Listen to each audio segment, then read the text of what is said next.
Hello everyone, welcome back to my channel Cherish Classes. So in the last video we have completed the branches of psychology. Psychology की branches कौन कौन सी होती है वो हमने पढ़ लिया था और आज की वीडियो में हम देखेंगे the importance of psychology in nursing. जो नर्सिंग स्टूडेंट्स होते हैं उसमें इम्पोर्टेंस ऑफ साइकोलॉजी क्या है, इसको आप रिलेवेंस टू नर्सिंग भी बोल सकते हैं. साइकोलॉजी का जो नर्सिंग में रिलेवेंस क्या है, how is it related to your nursing. So first is the to understand her own self. जो नर्सेज होती हैं उनके लिए साइकोलॉजी क्यों इम्पॉर्टेंट है, उनको साइकोलॉजी क्यों पढ़ाई जाती है, why we are studying the psychology. To understand her own self. जब तक हम खुद को नहीं समझेंगे तब तक हम पेशेंट्स की कैसे केयर कर सकते हैं. So the knowledge of psychology will help the nurse to get an insight into her motives, her own desires, उसके इमोशंस, उसकी फीलिंग्स. जो नॉलेज होती है साइकोलॉजी की वो हेल्प करेगी एक नर्स को, जिससे वो अपने बारे में जान सके, अपने खुद के अंदर झांक सके कि वो कैसी है, उसके डिज़ायर क्या क्या है, इमोशन क्या है, फीलिंग, एटीट्यूड, पर्सनैलिटी, उसके कैरेक्टरिस्टिक्स क्या क्या है, उसकी एम्बिशन क्या है, मोटिव क्या है. जब तक उसको वो पता नहीं होगा तब तक वो दूसरों की हेल्प भी नहीं कर सकती. और जो नर्सेज होती हैं उनका तो एक रूल ही है कि उन्हें दूसरों की हेल्प करती हैं, उनको दूसरों को क्योर आउट करना है. So the knowledge also help her to understand her strength and weakness. उसके स्ट्रेंथ और वीकनेस क्या है ये भी उसको पता लगाने में जो साइकोलॉजी होती है ये इंपॉर्टेंट रोल प्ले करती है.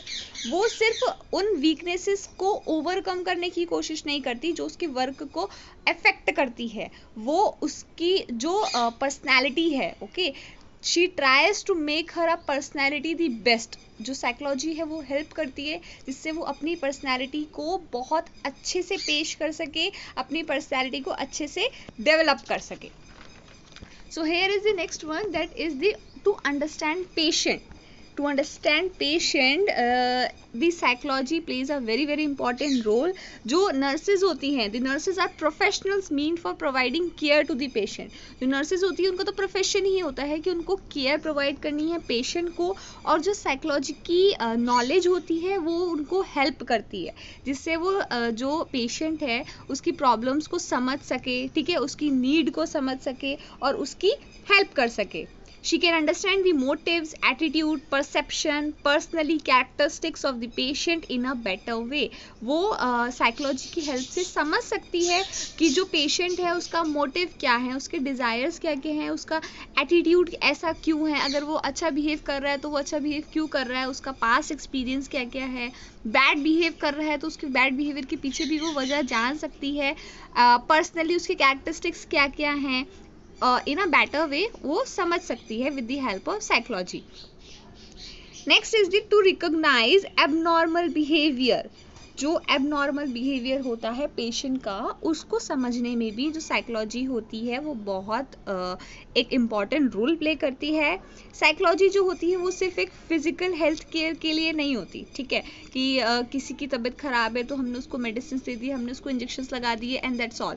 उसकी मेंटली जो उसकी मेंटली हालत है, जो उसकी मेंटल हेल्थ है, उसमें भी एक इम्पॉर्टेंट रोल होता है नर्सेज का, ठीक है. सिर्फ एक फिजिकल हेल्थ में नहीं, उनकी मेंटल हेल्थ के लिए भी जो नर्सेज होती है इम्पॉर्टेंट रोल प्ले करती हैं. जो नॉलेज होती है साइकोलॉजी की वो हेल्प करती है to understand the abnormal behaviour. जो एबनॉर्मल बिहेवियर होता है पेशेंट का, अगर वो एबनॉर्मल बिहेव कर रहा है, वो नहीं सुन रहा है कहना, मेडिसिन के लिए मना कर रहा है, इंजेक्शन के लिए मना कर रहा है, जो नर्सेज होती हैं वो अपने तरीके से, ओके, जो नर्सेज होती हैं वो अपने तरीके से उसको प्यार से समझा सकती हैं. तो साइकोलॉजी एक बहुत इंपॉर्टेंट रोल प्ले करता है in understanding the abnormal behaviour of the patient. To understand other people. See, जो पेशेंट होता है ज़रूरी नहीं है कि हमको सिर्फ पेशेंट को ही समझाना है, ओके. जो पेशेंट के जो रिलेटिव्स होते हैं वो भी उनको भी कभी कभी हेल्प की ज़रूरत पड़ जाती है, उनको भी कोई बैड न्यूज़ देनी है, कोई गुड न्यूज़ देनी है, या वॉट एवर इज़ दैट, उनके लिए भी ज़रूरत पड़ जाती है कि हाँ जो रिलेटिव्स होते हैं उनको भी हैंडल करना होता है, ठीक है. जो और अदर पीपल में आपके जो आस पास के आपके क्लासमेट्स हो गई या आपके जो आपके आसपास काम कर रहे हैं, आपके डॉक्टर्स हो गए, फैमिली मेम्बर्स हो गए, उनके साथ भी एक बेटर पर्सनैलिटी डेवलप कर सकती है जो नर्सेज होती हैं with the help of psychology. अपने इंटरपर्सनल रिलेशनशिप, जो उसके रिलेशनशिप होते हैं, उनको अच्छी तरीके से एक सक्सेसफुल वे प्रोवाइड कर सकती है with the help of psychology. So next one is to provide quality care to patient. Okay, जो नर्सेज होती हैं उनको अगर ह्यूमन साइकोलॉजी की एक अच्छी नॉलेज है, ओके, तो वो समझ सकती हैं पेशेंट का डर क्या है, उसकी एग्जाइटी क्या है, उसके फेस से ही समझ सकती हैं कि वो किस चीज़ से डर रहा है, किस चीज़ से उसको एंग्जाइटी फील हो रही है। और जो नर्सेज होती हैं with the help of psychology वो रिक्वायरमेंट्स को भी, जो पेशेंट है उसकी रिक्वायरमेंट्स को भी उससे मिला सकती है। ओके, कि उसकी रिक्वायरमेंट्स क्या क्या है उसको प्रोवाइड कर सकती है, उसके रिलेटिव्स की क्या रिक्वायरमेंट है उनको प्रोवाइड कर सकती है। तो जो नर्सेज होती हैं वो साइकोलॉजी की हेल्प से एक क्वालिटी केयर प्रोवाइड कर सकती हैं पेशेंट को, जो उसकी फिजिकल हेल्थ के लिए भी इम्पॉर्टेंट है और उसकी मेंटल हेल्थ के लिए भी इम्पॉर्टेंट है। So next one is the to help the patient to adjust in the situation. See, जब पेशेंट हॉस्पिटल में आता है तो उसको बहुत वियर्ड बिहेव होता है, ठीक है, कोई भी नहीं चाहेगा कि आसपास सब पेशेंट हो और उसको थोड़ा घर से दूर रहना पड़े या उसको एक सेपरेट रूम में रहना पड़े। तो जो पेशेंट होते हैं वो जब हॉस्पिटल में आते हैं तो नर्सेज उनको हेल्प कर सकती हैं जिससे वो उस सिचुएशन में, ठीक है, उस मेडिकल सिचुएशन में खुद को हैंडल कर सके, खुद को एडजस्ट कर सके। जो भी हार्डशिप्स वहाँ पे होती है या जो भी उनको नीड होती है, जो पेशेंट होती हैं, जो नर्सेज होती हैं, वो उनको एक एडजस्टमेंट के लिए हेल्प कर सकती है, उनको वो एडजस्टमेंट प्रोवाइड कर सकती हैं, ठीक है। Next one is the to help for effective studying. See, जो नर्सेज होती हैं उनको काम के साथ साथ पढ़ाई भी करनी होती है, ठीक है, क्लिनिकल एरिया में ड्यूटीज़ लगती हैं, आपको पढ़ाई भी करनी है, आपको ड्यूटीज़ भी करनी है। तो जो साइकोलॉजी होती है वो उनको एक हेल्प करती है, ठीक है, जिससे वो दोनों चीज़ों को अच्छे से हैंडल कर सके।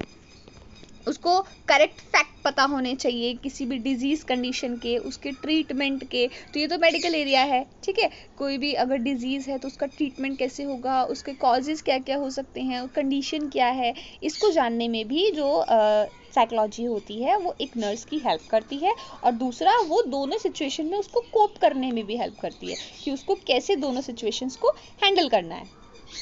Next one is the readjustment. See, जैसे for example let's take example कि हम काफ़ी दूर रहते हैं, ओके, और हमको एक नर्सिंग के लिए अपना घर छोड़ के बाहर आना पड़ता है, ठीक है, और हमको कॉलेज में हॉस्टल में रहना पड़ता है। तो वहाँ से अपना घर छोड़ के आना और हॉस्टल में रहना एक बिल्कुल न्यू इन्वायरमेंट में, कोई बच्चा होता है कि उसको घर से बाहर नहीं निकलना होता, उसको मतलब पेरेंट्स की आदत होती है मम्मी पापा के साथ ही रहना है, तो एक एडजस्टमेंट चाहिए होती है, घर से एकदम दूर, मम्मी पापा से एकदम दूर, तो कोई नहीं रह पाता। तो if you are studying psychology, अगर आपको साइकोलॉजी के बारे में नॉलेज है तो एक रीएडजस्टमेंट आप खुद को प्रोवाइड कर सकते हैं कि हाँ, ये अभी मेरे लिए इम्पॉर्टेंट है, मुझे कुछ टाइम लगेगा मैनेज करने में, but all will be okay. बहुत टाइम लगता है खुद को मैनेज करने में, बहुत टाइम लगता है खुद को एडजस्ट करने में, लेकिन कुछ टाइम बाद सब नॉर्मल हो जाता है। तो with the help of psychology we can understand ourself also, we can give ourself a proper adjustment. So that was all about the importance of psychology in nursing. ये इतना ही था। आई होप आपको समझ आया हो। अगर आपको कुछ भी डाउट है, आपको कुछ भी कंफ्यूजन है, you can ask me in the comment box. Thank you so much.